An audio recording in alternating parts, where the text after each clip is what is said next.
update time on the Starfire project. Since our last video, we've done a lot. As you can see, the engine is in it as it was before, but a lot more things are hooked up. So it's actually running.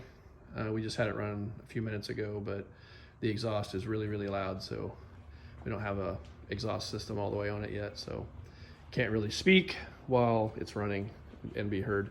So updates, we got new spark plug wires on it. The brake system is completely done and bled and works. We've got, the wire harness. Last time we were sorting out all the wire harness fun. We did get that all hooked up. Obviously the car runs, so we got most of that all sorted out. The big deal, we went back and forth on what we were gonna do with the radiator, but we ended up with a stock radiator. We're able to make two radiators into one. We used a tank off of one and a tank off of another and put a new core in it. So we've got a really nice stock V8 radiator. Yeah, you can see the core there, the new core, brand new.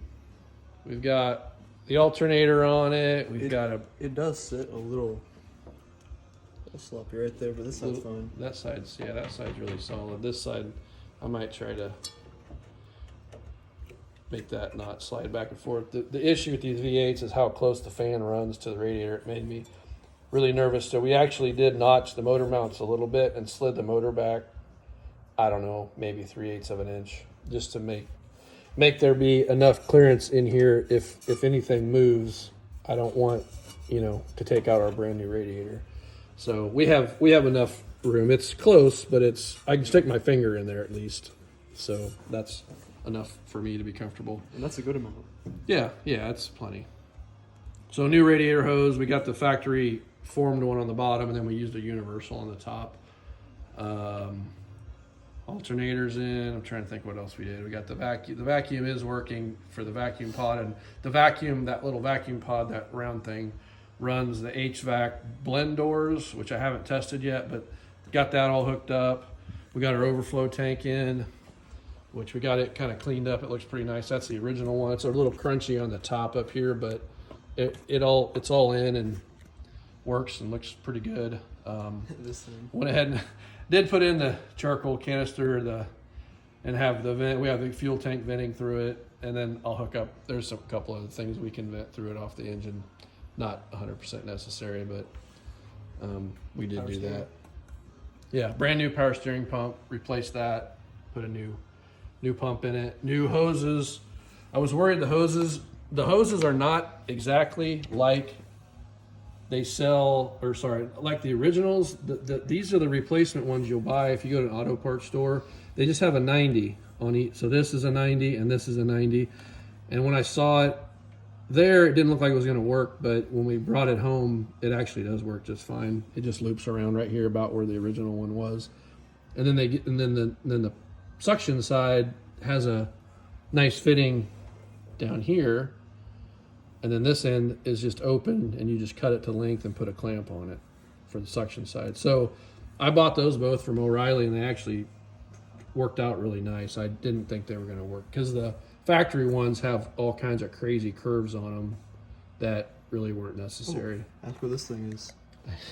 Yeah, if anybody knows what this thing is, I've been trying to figure out what it's a little connector, and it's got a tiny little wire in the middle of it down there.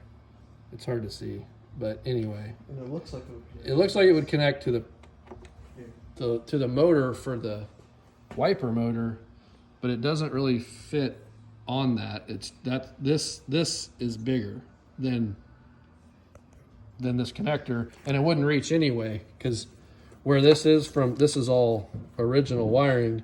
It has this connector, and this would never, I don't think it won't reach to where it's close, but it wouldn't reach to where the motor is going to be. So I don't know what that is. If you know what it is, and put it in the comments on the video. That's a weird one. I've been staring at the wire harness, trying to figure out what that is, but the wire schematic I have is I got a GM chassis service manual, and some things are missing. This car's heavily optioned, and there doesn't seem to be everything on that wire harness. Painted this? Yeah, we did. We painted this whole cowl area here, actually just yesterday. And then we're gonna put the new seal for the hood, thanks to Mr. Biaggi. I purchased the hood cowl seal so we don't get fumes from the engine bay going into the cowl, which this feeds your HVAC system, so you'll get fumes in your car. So we'll put that in. It goes in these holes here. So we'll put that in here soon. When we put the hood on, we'll probably do that at the same time. We went ahead and threw the fenders back on today. We're gonna put the nose back on it probably next weekend. What else, Cam? What else? Go ahead and raise the car up.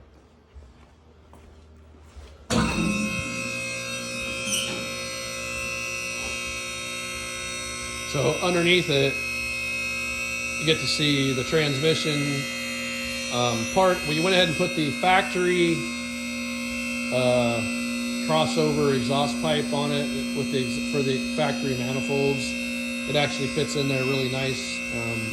I did add some heat wrap on the exhaust pipe because that's a big problem with these cars, is the exhaust pipe cooks the oil in the oil pan because it's so close.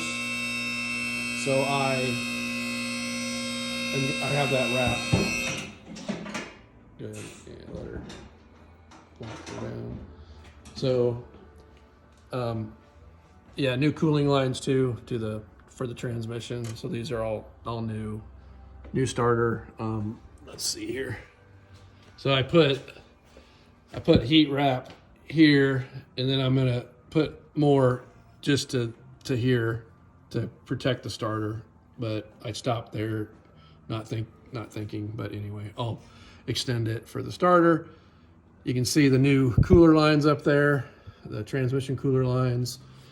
Got the oil pan, the much looked for, sought after H-body oil pan, which this one's a little damaged, but this is a good one. It doesn't leak. Got 3 of them over there. Yeah, we got a couple that leak. We got one more good one. Dry shaft. Yep. So there's the transmission. That's the Turbo 350. It's all rebuilt. We got it in. There's the torque arm with the new bushings in. The drive shaft with new U-joints is in. There's our, I think maybe I don't know if I showed all the fuel lines and new brake lines. Oh, got the gas tank. Yeah, we got a really nice gas tank from Mr. Ward. Sold me that. That thing looks like new inside. We went ahead and cleaned it and painted the outside of it. So got that in. We used the factory straps. We just put new rubber, some pieces of rubber underneath here, and then on top we put some new rubber up there. And then, yeah, I've got the shield, that factory shield. So this is where the muffler will go when we get the exhaust in it.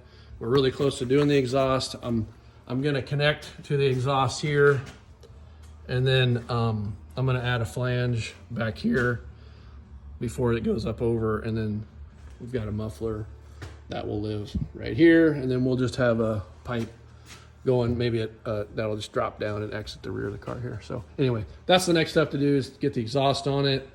It's pretty annoying. We need to tune it, get it all timed, get the vacuum, mechanical advance, all that stuff set right so it's happy, and then we can start driving it a little bit. But we're getting closer. We got the interior still out of it. That's the other thing we got to do, is get the interior back in it. But mechanically, we're pretty close to driving this thing, so we're both getting pretty excited to take it out and drive it. So got to get new tires for it too. These tires look good, but they're really old. These tires are bald. Those are garbage. So we got to get a new set of tires. So that'll be our next thing. So that's the update on the Starfire. Till next time.